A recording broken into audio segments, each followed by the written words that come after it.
I'm heir to a wealthy family. My carefully groomed son has fallen for a fragile, struggling girl. I had someone investigate her background. Her father's a gambler, her mother's unstable, her brother's a leech, and her own life's a mess. An unbeatable disaster from the start. I immediately contacted my best friend overseas, begging her to send her daughter, who she's treasured for 20 years, back here to open my son's eyes. When my son found out, he went crazy, threatening to cut ties with me and insisting on living a hard life with that poor girl. Before I could lose my mind, my best friend's daughter arrived by air. Godmother, your secret weapon is here. This is $5 million. Please stay away from my son. Looking at the frail, undernourished girl before me, my head was spinning. Ethan Miller's taste, what was he thinking? All those art appreciation classes were clearly wasted. Joyce White glanced at the card on the table, scoffing. Auntie, I'm not with Ethan for the money. I said nothing and pulled out another card. $7 million, then. Love can't be measured by money. Please don't insult my feelings. $10 million. Joyce suddenly stood up, face flushed with anger. Auntie, what century do you think this is? Still using that old trick? I got anxious. Yes. Nowadays, heroines in novels take the money and walk away with the guy. I'm offering $10 million. $10 million. Ordinary people don't make that in a lifetime, do you understand? Joyce stood defiantly, eyes fixed on the distance. I know my family's poor. I've never seen that kind of money. But I'm with Ethan because he's outstanding. He deserves it. Her stubborn figure walked away, and I couldn't help but press my throbbing forehead. Not for money? Who's naturally outstanding without a fortune backing them up? I bought his excellence with money. Our family is a matriarchal dynasty. For 2 generations, my mother and grandmother never married. In their prime, they spent a fortune buying the best sperm from a global bank to conceive the next generation. But I was rebellious as a kid. I didn't choose the X chromosome, I chose a Y and had Ethan Miller. Meaning, from the moment of conception, Ethan cost me over $10 million. In his childhood, I hired the most expensive childcare experts, top nutritionists, and various art tutors. In his teens, I took him around the world to experience extreme sports, broaden his horizons, and train his courage under pressure. Every penny spent was to shape Ethan into the outstanding, independent, refined heir I envisioned, down to every strand of hair. But no matter how much I planned, I never expected him to be so love-struck. After his college entrance exams, I planned to send him abroad. Ethan said he wanted to finish his undergrad here first. I always taught him to think for himself. Since he suggested it, I didn't oppose. But after exams, he met Joyce White, who worked part-time. He stayed for Joyce. When I learned about their relationship, I had someone look into Joyce's background. A gambler dad, a crazy mom, a leech brother, and a broken girl. An unbeatable disaster straight out of a novel. Which heir could resist a pitiful yet resilient girl like that? I didn't want to interfere at first. Young people have the freedom to love, and it might not lead to marriage anyway. But my once disciplined son started skipping classes, failing exams, and saying school isn't the only path. At meals, he burped and farted loudly, joked shamelessly, forgetting all table manners. He quit piano for chaotic headbanging, stopped tennis for online games. He even threatened not to manage the family company and to move to the countryside with Joyce to rely on themselves. I was stunned. Some said to let him hit the wall and learn. But who has time for that? According to the plan, Ethan would start taking over the company after his master's degree. I wouldn't fully hand over the company until he was 40. If he hits a wall and turns back then, his peers will be far ahead. With my old bones, the family company would be doomed. The more I thought, the more alarmed I was. I had to break them up quickly to avoid risks. I grabbed my phone and called my best friend overseas. Emergency, it's paid. Hey, trust me. Send your daughter here. My best friend agreed to send her treasured daughter to help. I was in high spirits. Ethan's narrow vision, once he meets a true princess, he'll surely see the light. That night, after working late and showering, I was about to put on a face mask. The butler announced the young master had returned. Mom, did you contact Joyce recently? Ethan's face was dark, his voice tight with anger. I'd been discreet about looking for Joyce, so Ethan must have been told deliberately. My heart sank, and I muttered a reluctant Ethan curled his lips coldly. Disappointing you, Auntie. Joyce isn't with me for money. I frowned. How do you talk to your mother? Ethan, where's your manners? He turned his head, annoyed, and plopped onto the sofa, silent.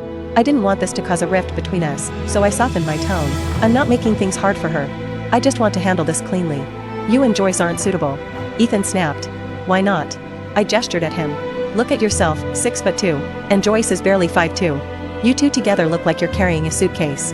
Mom, you're judging by appearance. Didn't you say you wouldn't interfere with my choices? I don't want to interfere, but since you've been with Joyce, your studies and manners have declined. You're losing your drive and opportunities. Ethan looked down, nostalgic. I'm relaxed with Joyce. She tells me stories from her childhood, catching fish in the river, chasing cicadas, stealing watermelon. Things I never experienced.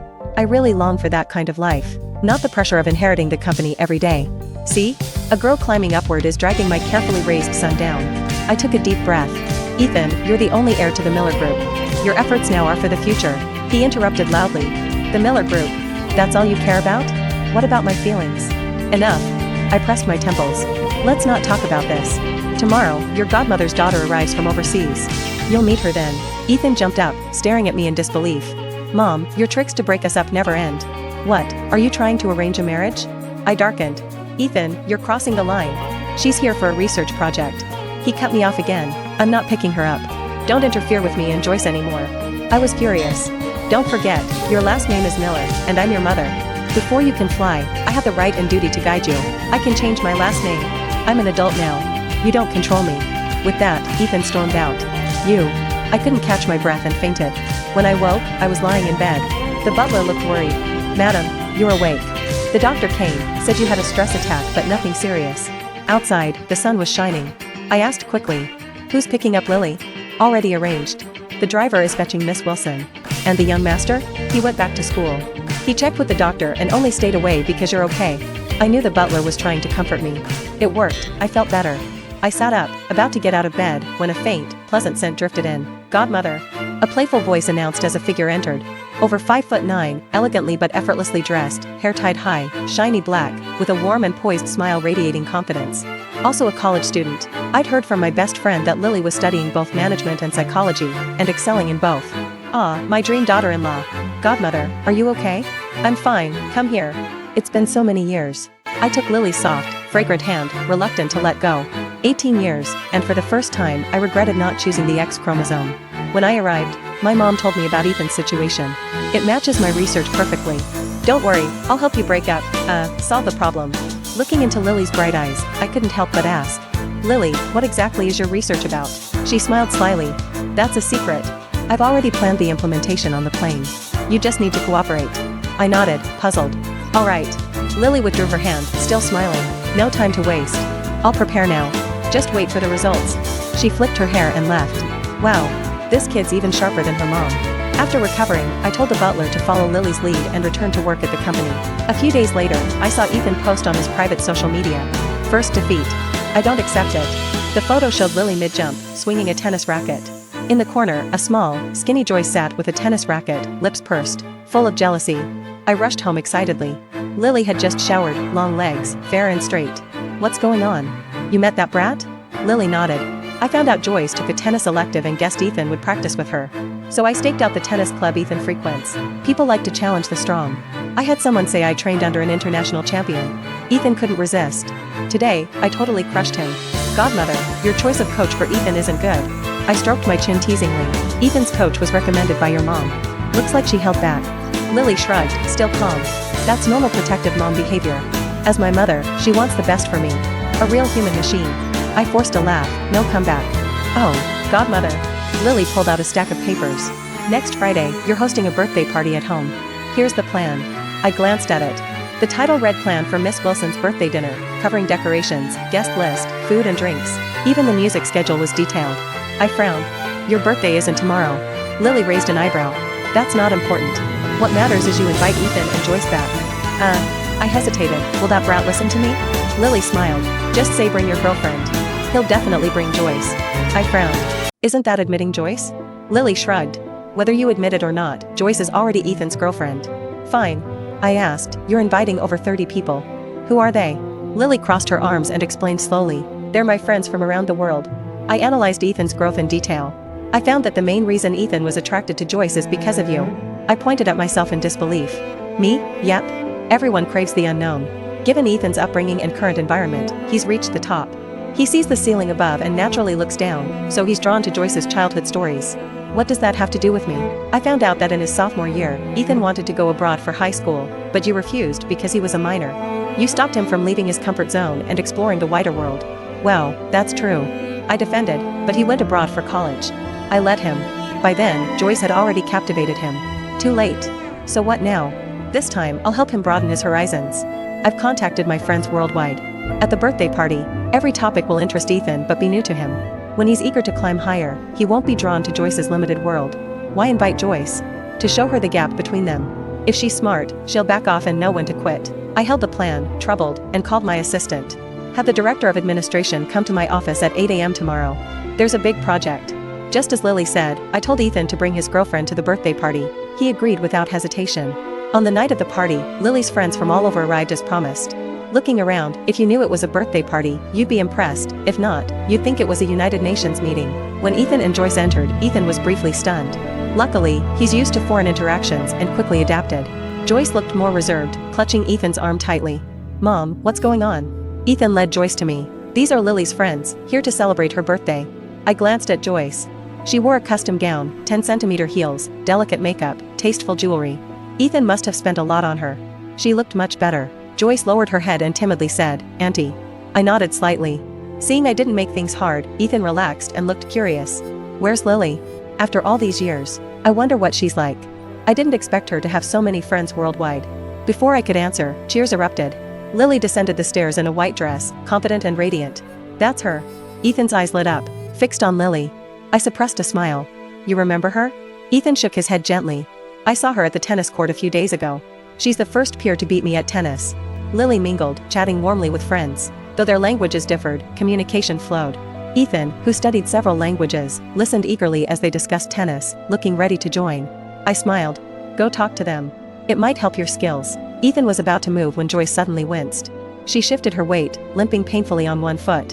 Ethan snapped back, concerned. What's wrong? Joyce blushed, embarrassed. First time wearing heels. I think I rubbed my foot, but it's okay. You go ahead. Ethan sighed, smiling indulgently. Let me take you to the room first. Huh, causing trouble right under my nose. I gritted my teeth, forcing a smile, and stepped ahead to support Joyce. Leave her to me. I just heard John is a student of a famous piano master abroad. You admire that master, right? Go chat, maybe he can introduce you. At that moment, the music switched to a famous piano piece. Ethan's longing was unmistakable. Thanks, Mom. Joyce is in your hands. I gave him a reassuring smile. Joyce wanted to say more, but Ethan hurried to the center of the crowd. I gave the servant a look. He quickly helped Joyce. Let's go check Miss Lynn's foot in the guest room. Madam, Miss Lynn's foot is a bit red. I applied some iodine. The servant quickly finished and left with Joyce. It's fine now. Go enjoy the party. It's Lily's birthday, no sad faces. I turned to leave but heard Joyce's reluctant voice. Auntie, Lily is your chess, right? Why can't you accept me? Is money really that important? I took a deep breath and faced her. Putting everything aside, what I can't accept is your attitude toward money. With your background, why do you think money doesn't matter? You clearly crave and need money but pretend to be indifferent. That means you don't dare face your true feelings. You not only avoid your own truth but drag Ethan away from everything to seek some rural freedom. In reality, you're dragging my son into a terrible abyss. Joyce glared with red eyes. Do you think I want this? After being with Ethan, I realized we're from different worlds. He's just curious about me now. Eventually, he'll get tired and return to being that unreachable star. So I have to pull him down from his pedestal. I just want to be with him forever. Is that wrong? I frowned tightly. But you're destroying him. Joyce twisted her lips. From my background, if I don't cling to him, how can I escape my family? Last month, my dad came to school. Ethan gave him money to solve the problem. I felt uneasy. Why tell me this? Joyce stood slowly. I know you want Ethan back to his old self. If you accept me as your daughter-in-law, I'll help. I'll encourage him to continue studying and won't mention moving to the countryside. If you don't accept and keep interfering, I'll drag Ethan into the abyss. Joyce clicked her heels and left. My heart pounded. I hadn't expected her to be so scheming. She's doing all this to trap Ethan and force me to accept her. I walked out, heavy-hearted. Lily was surrounded by friends, chatting quietly. Even Ethan couldn't help but watch her, nodding occasionally. His eyes were full of admiration. Then Joyce sat beside Ethan, head bowed, quietly sobbing. The room fell silent except for the stirring music. Everyone looked at her. Ethan's eyes flickered with embarrassment. He bent down quickly. What's wrong? Does your foot still hurt? Joyce shook her head, timid. I just feel sad. I don't understand what you're all saying. Maybe I shouldn't be here. Ethan smiled gently. I neglected you. It's okay. Let me introduce you. He started introducing everyone. Joyce stepped back, tears streaming. I know I don't deserve this. She turned and ran out. Ethan panicked, apologized to the guests, and chased after her. Lily raised an eyebrow, gave me a reassuring smile, and continued entertaining friends. I clutched my aching chest and returned to my room. That night, Lily came to see me after sending off her friends. Godmother, upset again? I sighed. Was today all for nothing? Lily was calm as ever. No. Everyone exchanged contacts. We can keep in touch online. Didn't you see how eager Ethan looked discussing with them? I believe he'll soon shed this burdensome relationship. Not that easy. I recounted what Joyce had said. Wow. Lily looked up. I forgot, people are emotional, especially in love. It affects decisions. I stared at her, half expecting a charging port behind her ear. Is she a high-end robot? Lily touched her nose, eyes suddenly bright. If hitting a wall makes him turn back, then just move the wall forward. Let him experience the pain earlier. I nodded. Maybe that's the only way. Tomorrow, I'll cut off Ethan's allowance. No. Lily shook her head. You can't. Winter break's coming. You want Ethan to go to the countryside with Joyce? I was shocked. What? They're still students. Is that okay?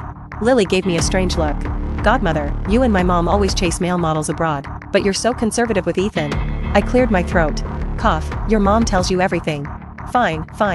I'll talk to Ethan. Ethan was excited when I told him, but Joyce sounded hesitant on the phone. This isn't good. I hung up, furious, feeling like my cabbage was being trampled. I need to send someone to spy on the scene. Seeing Lily so confident, I asked. Lily, do you have, feelings for Ethan? She twisted her mouth, frowned, and smiled complicatedly. Too late, Godmother. You should sleep early. She turned and left. Hey, did my son just get rejected? After exams, Ethan went to the countryside with Joyce. Calling it countryside is generous, it's a mountain hollow. Lily's people sent videos in advance. Snow-covered mountain roads, frozen water barrels, dirty brick houses, and an outhouse. The conditions were terrible. Joyce's mom looked unkempt, followed by a dirty 12-year-old boy. Joyce's dad was nowhere to be seen. Seeing this, I worried about Ethan. 3 days, maybe he'll last 3 days. Lily shook her head. I bet a week. I waited anxiously at home. Unexpectedly, I waited half a month. Something was wrong. Lily sent more videos. Joyce's dad returned, immediately demanding money from Ethan for gambling. He'd asked many times, Ethan refused. Joyce's dad got angry and tried to hit Joyce, but Ethan stopped him. Unable to hit Joyce, the dad grabbed a stick and went inside. Screams and police came from the house. Ethan wanted to help, but Joyce cried and stopped him. Joyce's brother watched like it was a show, even encouraging the beating. Lily and I exchanged shocked looks. The video cut to Ethan and Joyce sitting on a hillside. Ethan's face was grim, Joyce kept crying. Sorry. If you want to leave, go. I can't stop the beatings. Ethan sighed. Don't worry. I won't let him hurt you. Joyce, I can take you away, far away. Joyce shook her head. I can't leave. My mom's here. If I leave, my dad will kill her. Ethan panicked.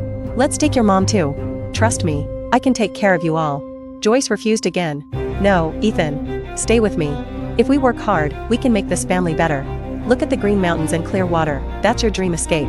Ethan said nothing, hugging his knees, staring at the mountains. I jumped up, anxious. Is Joyce crazy? That's brainwashing. She's ruining Ethan. I have to save my son. Lily pulled me down. Don't rush, Godmother.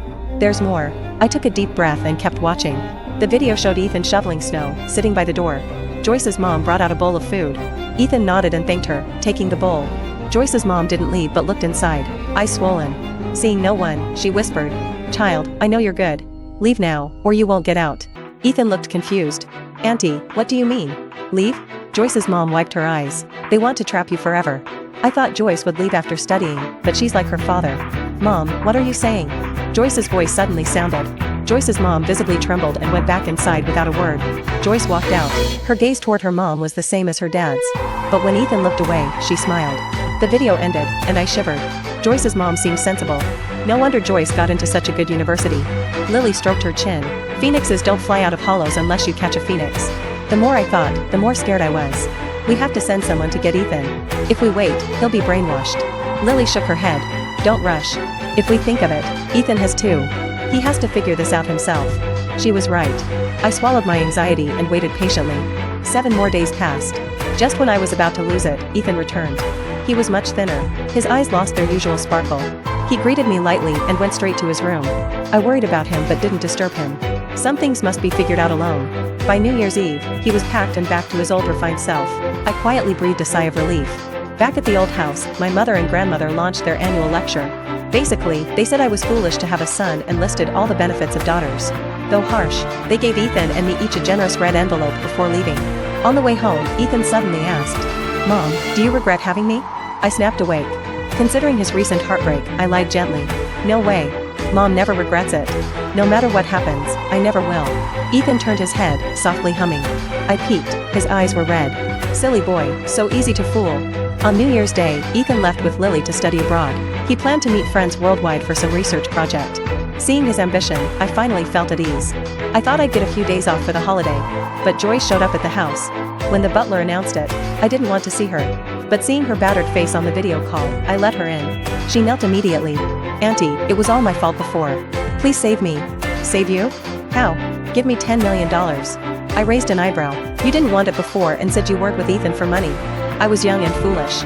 Please give me money, and I'll never appear before Ethan again." "I know my son. He's moved on and won't look back.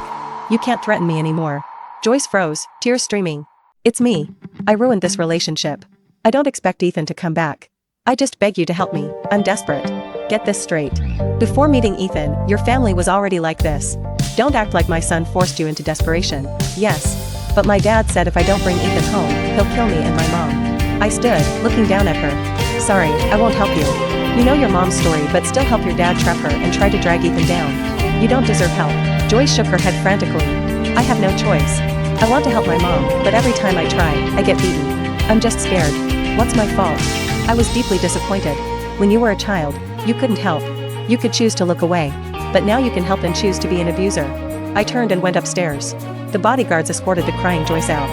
After the holiday, Ethan said he would stay abroad to study and work with Lily on the research report. I immediately helped him transfer schools to avoid wasting time on irrelevant people. 7 years later, Ethan graduated with a master's degree. He returned and began taking over the Miller Group. I finally retired to the background. One day, my best friend and I were sunbathing by the sea. My assistant called. "Chairwoman, among the new interns is a girl named Joyce White." I sat up sharply, handing my drink to my friend. "Big trouble. I have to return home." In the CEO's office, I awkwardly took the water Ethan handed me. I wanted to secretly observe Ethan's attitude toward Joyce, but I was caught right after entering the company. "You're here because of Joyce? You knew?" "I didn't at first, but you came straight to the company after landing. I had to find out what's going on." I was stunned. "You mean you didn't know Joyce started working here?" Ethan rubbed his forehead. "Mom, I have so much going on. Who has time to watch an intern?" "But..." Ethan looked at me. "If you come back to help, I can relax." No. I shook my head quickly. "I just retired a few days ago. Who wants to work?" Ethan looked out the window. "On the way here, I researched Joyce. She's changed a lot over the years. After graduating, she took her mom away from the mountain village. I know how hard that is, but she did it. Getting into the company was her own effort. I think I won't interfere." I nodded silently. Everyone makes mistakes. Given her background, this is already impressive. "So, when will you find time to date and get married?" Hearing me nag, Ethan sighed. "You adults are impossible. When I want to date, you forbid it. When I don't, you push me." I widened my eyes. "Don't want to date? Still thinking about Lily? She's like her mom, won't marry." "Forget it."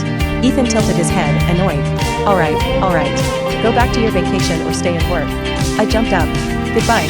As I left, I saw Joyce's shadow through the glass wall. She's not as skinny as before. She works seriously, less like a student, more mature. Looking at the frail, short, undernourished girl, my head buzzed. If only. I shook my head. There's no if in this world. People must look forward. As I left the company, I called Lily. "Lily, what exactly is your research topic?" "Emotions hinder progress. Only by shedding emotions can one reach higher and farther." That's it. The Miller family line ends here.